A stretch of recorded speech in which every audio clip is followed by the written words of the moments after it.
Michael Jackson, the king of pop, is how we know this man. In truth, throughout history and even until today, I don't think I can name another entertainer with greater global influence than Michael Jackson. His legendary career, dazzling glory, and timeless songs are what people often speak of when talking about him. However, that's not the whole story. It's well known that the king of pop had a life filled with secrets hidden for many years, from a tragic childhood to terrifying dark corners at the peak of his career and even his mysterious death. Countless theories surrounding Michael Jackson's life are still being discussed to this day. Some say he was a member of the Illuminati, others claim he died from drug overuse. So, what else about the life and death of this legend do we not yet know? Are the rumors people spread about him true? We'll find the answers in the video. Michael Jackson, the life and mysterious death of the king of pop.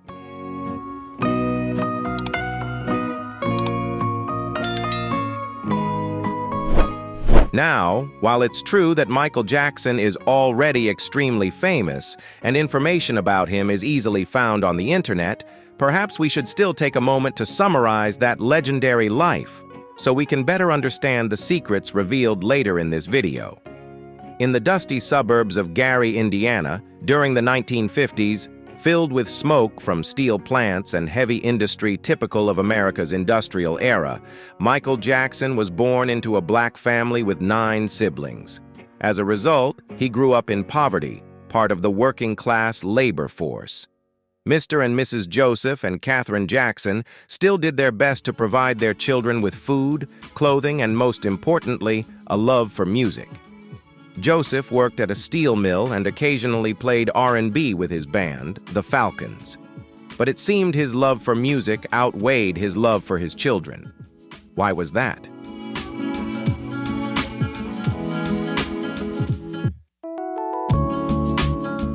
Because Joseph would often physically punish his children using belts, whips, or whatever he could grab.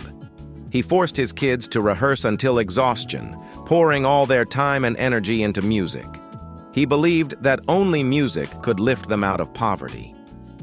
In his autobiography, Michael Jackson wrote that his childhood was a series of haunting days. He wasn't allowed to play freely like other kids his age. Instead, he had to live and work in an environment as dreadful as hell. Michael was once hung upside down by 1 foot from the ceiling by his father and beaten until Joseph got tired. During those years, the king of pop often cried alone in sadness and isolation. That fear, that nauseating dread stayed with him even as he grew up. It returned every time his father appeared. In 1964, just at the age for first grade, Michael joined the family band, the Jackson Brothers, with members Marlon, Jackie, Tito, Michael, and Jermaine. The 5 brothers performed all over the state of Indiana. After a surprisingly successful performance of the song My Girl, the Jackson Brothers grew more confident. They began organizing interstate tours, heading to Chicago, then Illinois, and even reaching the East Coast and parts of Central America.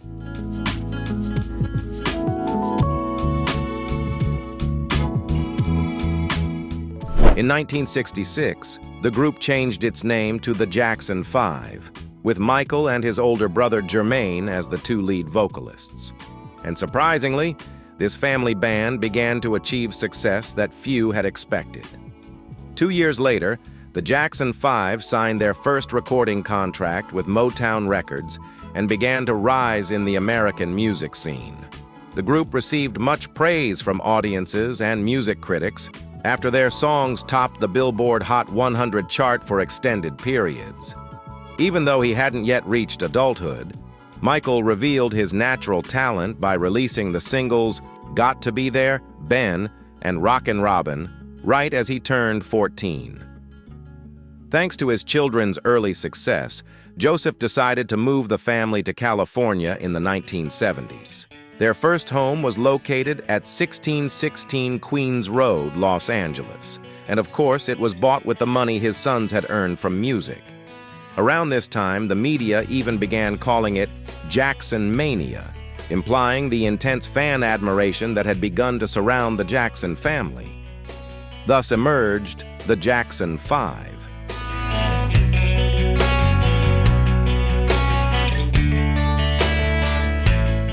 After that, the group entered a period of decline as their relationship with Motown Records continued to deteriorate. In 1976, the Jackson 5 signed a new deal with CBS Records. However, Motown sued them for breaching the contract early. During this time, Michael began to find more success in his solo career by writing and performing hit songs like Shake Your Body, This Place Hotel, and Can You Feel It? In 1978, when Michael played the role of a poor man in the film The Wiz, alongside the legendary Diana Ross, he happened to meet Quincy Jones. The two became close friends and started planning the release of Michael's first solo album. 4 years later, when Michael Jackson's Thriller album was released in 1982, the Jackson family band's role had nearly come to an end, giving way to the golden era of the King of Pop's solo career. Thriller ranked as the second most successful album of all time in the US and held the top spot on music charts for a long time.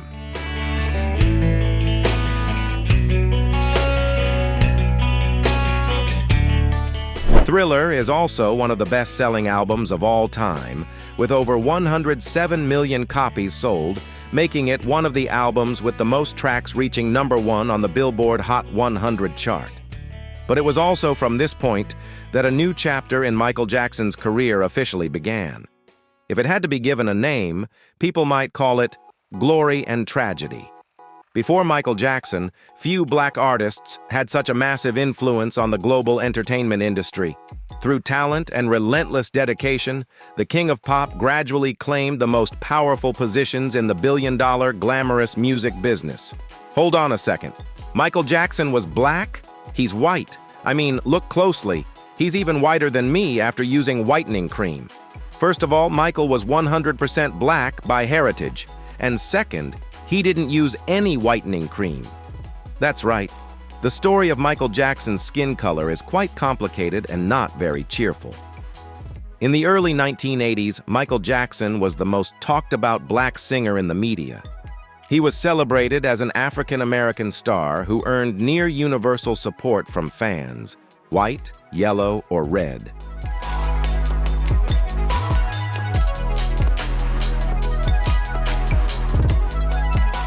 And of course, most black people saw Michael Jackson as a symbol of success, a shining example of how a black artist could rise and thrive in the land of stars and stripes. The then-young MTV channel rose to global prominence in the entertainment industry thanks to Michael Jackson. However, things gradually began to change. Take a look. Many fans were surprised to see that every time Michael Jackson appeared, his appearance, especially his skin color and facial features, had changed noticeably. He no longer looked like the black man he once was. By 1992, Michael Jackson's skin had visibly lightened, and the media eagerly made it a hot topic of discussion.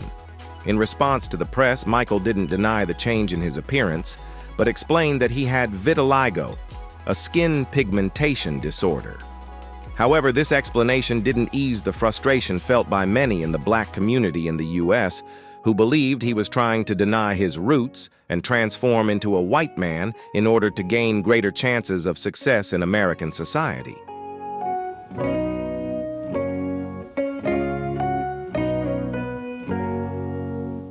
A plastic surgeon in New York revealed that Michael had undergone excessive cosmetic surgeries to alter his nose, teeth, jawline, chin, lips, cheekbones, and even used skin bleaching treatments. Some American tabloids went as far as claiming that Michael Jackson slept in an airtight chamber filled with oxygen to prevent aging. But is that really true? What actually happened to the skin of the King of Pop? Could someone truly be willing to deny their roots, their skin color, just to trade it for wealth and fame? Perhaps the answer lies with this man. His name was Dr. Arnold Klein, Michael Jackson's dermatologist while he was alive.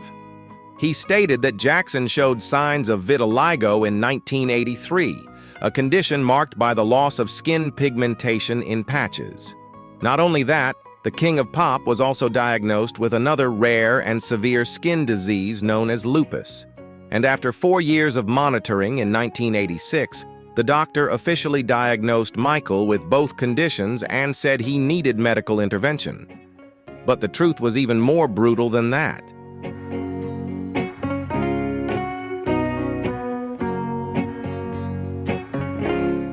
Vitiligo didn't just have a negative impact on the King of Pop's physical health. It also caused serious mental distress for Michael Jackson. The strong effects of vitiligo on the body can create intense psychological pressure. Michael Jackson used light-colored makeup and possibly even skin-lightening creams to cover the uneven pigmentation caused by the disease. These products made his skin appear lighter, and with the added effects of makeup, he often looked pale, as we've all seen. But the public didn't understand him. People constantly attacked Michael Jackson for his changing skin color. They claimed he was a poor role model for black youth, or made up stories that he wanted to look white to land roles in movies and TV shows. However, in an interview with Oprah Winfrey in February 1993, Michael Jackson directly addressed the issue, saying, "As far as I know, there is no such thing as skin bleaching. I have never seen it. I don't know what it is."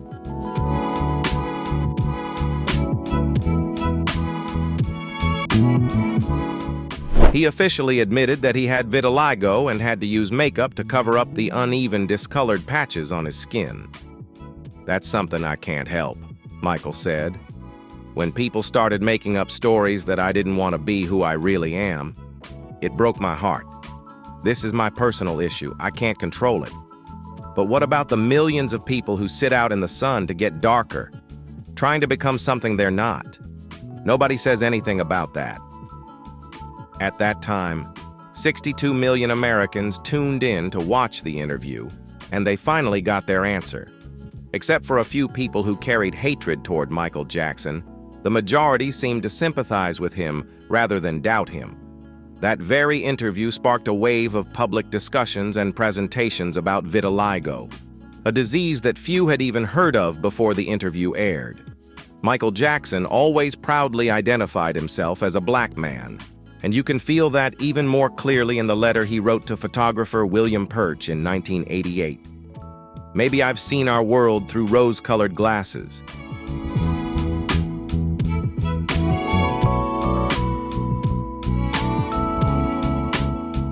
But I love all people on this planet. That's why stories of racism truly bother me, because I believe that everyone has equal rights. I was taught that, and I will always believe in it. I just can't understand why people can have conflicts over the color of someone's skin. I love all races on Earth. Prejudice is a sign of ignorance. We all come into this world naked, and that reminds me that I'm the same, beneath these clothes, regardless of skin color or ethnicity. Not long after his death, tubes of Benequin and hydroquinone were found in Michael Jackson's home. Both creams are depigmentation agents recommended for adults with vitiligo affecting more than 50% of the body. They are used to bleach the remaining pigmented areas to match the depigmented skin. Michael's autopsy confirmed that his vitiligo condition was real. The singer's skin showed a significant reduction in melanocytes, the cells responsible for determining human skin color.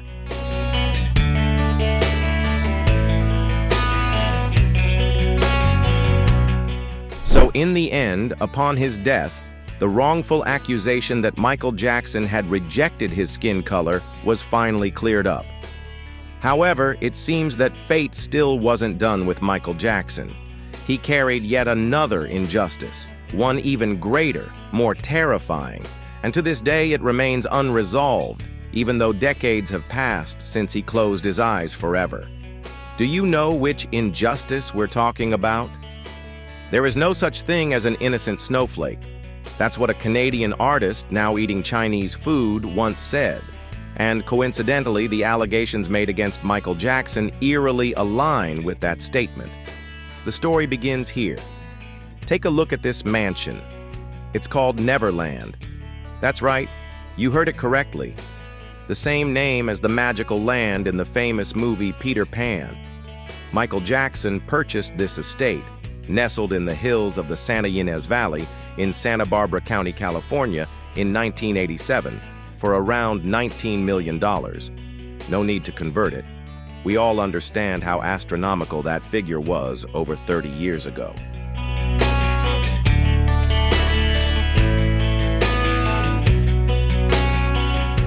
At Neverland, Michael Jackson created his own private playground, complete with an amusement park, a lake, a movie theater, and a zoo. The place was described as an America from decades past, a paradise for a lucky child to grow up in. It featured white gazebos, ornate street lamps, meticulously manicured lawns and flower beds, tree houses, and a mock Native American village. Candy was always free and readily available, and music flowed from speakers hidden among the rocks. One of the zoo's residents, the orangutan named Bubbles, became Michael Jackson's most famous companion. Jackson often welcomed his celebrity friends to Neverland. In 1991, the pop king's close friend, actress Elizabeth Taylor, who once gifted an elephant to the zoo, held her wedding to her seventh husband, Larry Fortensky, at the estate. But the most notable guests weren't the celebrities, they were the children. Children were frequently invited to Neverland by Jackson, especially during nighttime parties for young stars like Macaulay Culkin. Many of these children were selected from charities supported by Michael Jackson.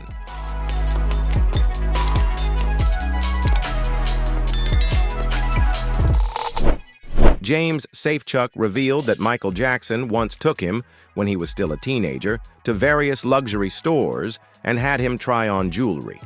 Jackson explained to the store clerks that he was shopping for a gift for a woman, so Safechuck's small hand was used to estimate the ring size. After that, Michael bought a gold ring with a diamond and gave it to Safechuck in what he described as a mock wedding. The two even exchanged vows and nearly completed a wedding ceremony. In leaving Neverland, James Safechuck displayed the ring and emphasized that Jackson used expensive jewelry in exchange for sex. And yes, the ring you're seeing on screen is that exact one. At the height of their friendship, as Michael Jackson defined his relationships with young boys, he also bought Wade Robson, the second accuser featured in the film. This was a hot gadget in the late 1980s, which the king of pop often used to send messages or receive fan mail.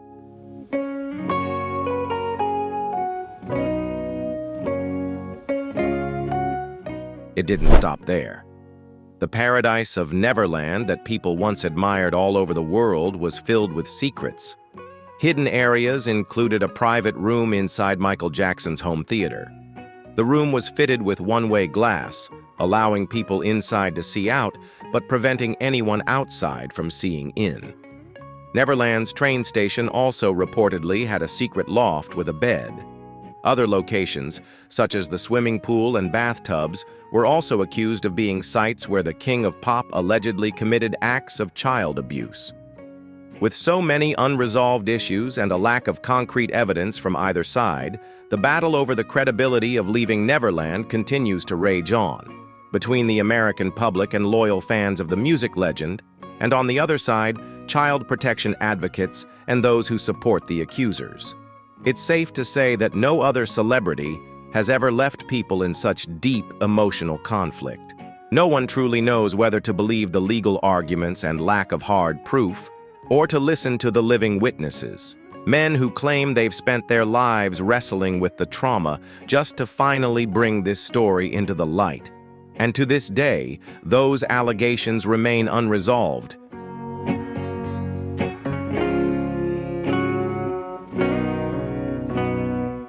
The king of pop is no longer here to defend himself, so what will happen to his legacy?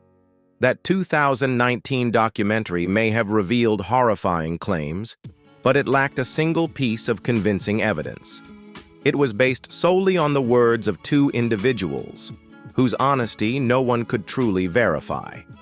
Even the ring, said to be physical evidence, could easily deceive those already biased against Michael Jackson because no one really knows what it actually looked like. And 2019 wasn't the first time Michael Jackson was accused of abusing children. In the past, those who tried to smear the reputation of the King of Pop all failed. In mid-1993, Michael Jackson was accused of child abuse by a 13-year-old boy named Jordan Chandler and his father, Evan Chandler. Following the incident, Jackson began using medication to manage his stress and quickly developed a dependency. The Chandler family demanded financial compensation, but Jackson refused. Instead, the singer countersued, accusing them of attempting to extort him. In August 1993, police raided Michael Jackson's home and found photo books in his bedroom containing images of young boys in the nude.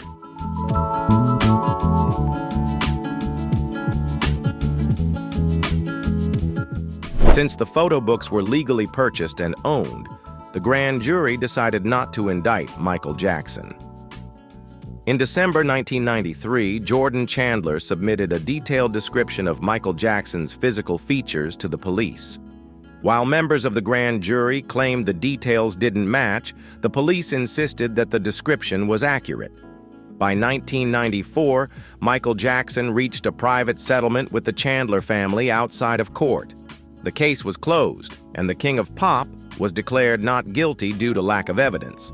However, in 2003, during an episode of the documentary series Living with Michael Jackson, he was seen holding hands with a young boy and speaking about sleeping in the same bed with children, once again stirring public outrage. This time, the boy in question was Gavin Arvizo. Along with his mother, Arvizo accused Jackson of inappropriate behavior. Michael Jackson was arrested in November 2003 and was charged with 7 counts of child abuse and 2 counts of being drunk and having sex with the boy. Jackson denied all charges and insisted the sleepover was not sexual. The trial began on October 31, 2005 and lasted 5 months.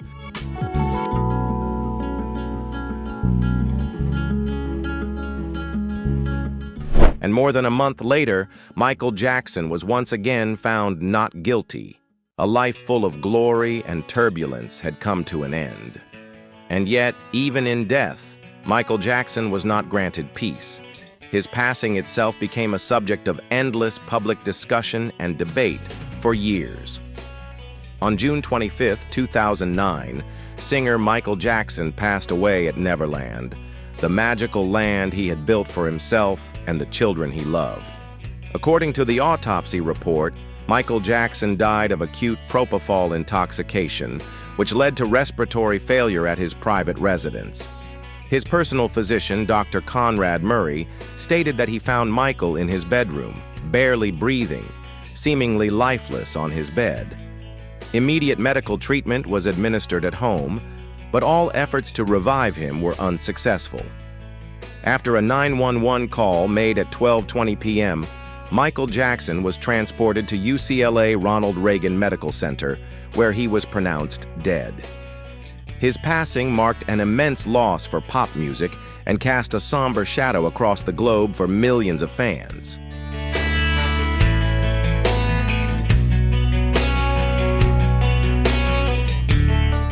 The King of Pop still had great appeal and influence at the time. He passed away while preparing for a series of concerts in Europe on August 28, 2009. Investigators in Los Angeles County ruled out the possibility that Michael Jackson's death was a murder, and everything almost ended there.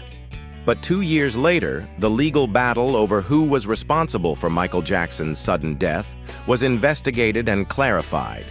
Because even if it wasn't direct murder, it could still be a case of manslaughter. The first person to be suspected and investigated was undoubtedly Dr. Conrad Murray, the personal doctor of the singer Michael Jackson. According to Conrad Murray's testimony, he administered propofol, an anesthetic drug used in surgeries, to help Michael Jackson sleep through the night during the last 2 months of his life. That means in his final days, Michael Jackson's mental health had deteriorated so much that he couldn't sleep. Dr. Conrad Murray was immediately handcuffed and charged with the manslaughter of the King of Pop, Michael Jackson.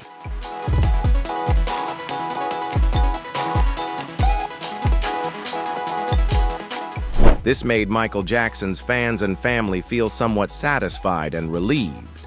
But surprisingly, the doctor didn't worry about it at all. He believed he had done the right thing and fulfilled the client's wishes. He had his reasons for giving Michael Jackson that drug. Conrad Murray did not cooperate and denied all accusations against him. This made it difficult for the jury to continue the investigation smoothly. Not only that, Conrad Murray shocked the judge and the public when he claimed that Michael Jackson had been addicted to drugs and that the King of Pop had begged him to prescribe medicine to help him sleep. The lawyer representing Dr. Conrad Murray, who was being tried for manslaughter of the King of Pop, proposed the theory that it was Michael Jackson himself who ended his life by injecting an extra dose of propofol, which led to his death. With the aim of proving his client's innocence in the death of the King of Pop, the lawyer requested that Michael Jackson's body be exhumed. Of course, that was something that could never happen. On the other side, the police also had their own methods.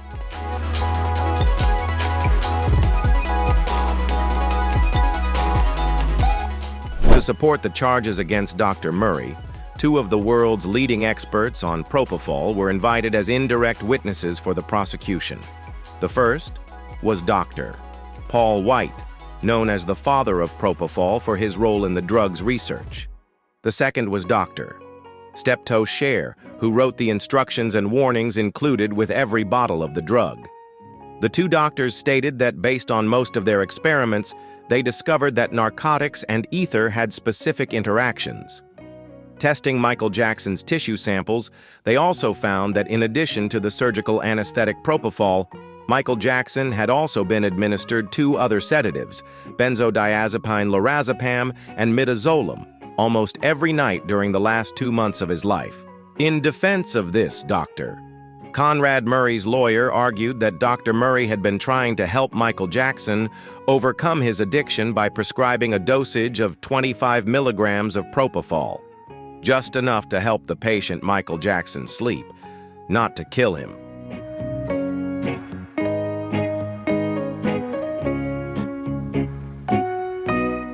But whether they wanted to or not, the defendant Conrad Murray and his lawyer could not deny one fact: the doctor had poorly managed the medication.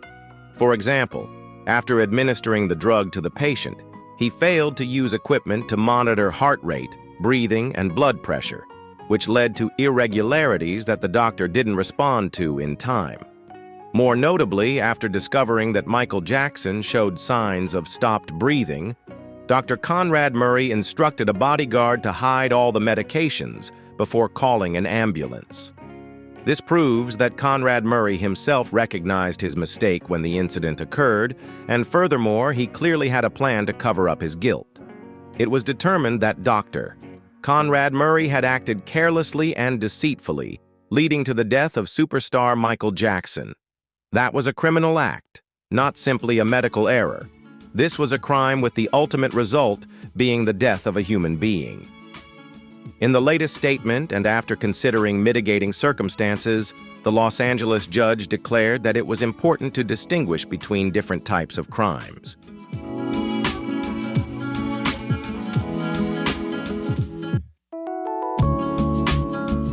Many people think this was a case of medical negligence, but in reality, it was not.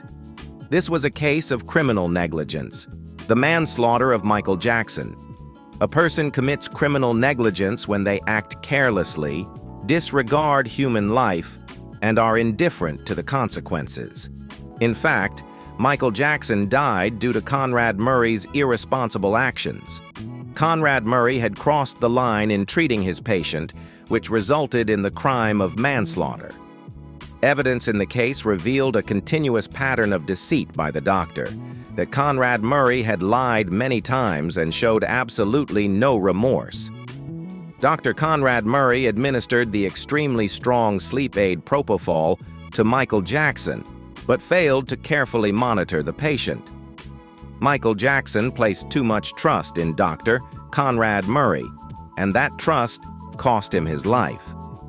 After a series of arguments and pieces of evidence presented by authorities, prosecutors, and those in charge, The Los Angeles court declared that Dr. Conrad Murray was sentenced to 4 years in prison for his crime of manslaughter, as he showed no signs of remorse and failed to understand the severity of the mistake he had made.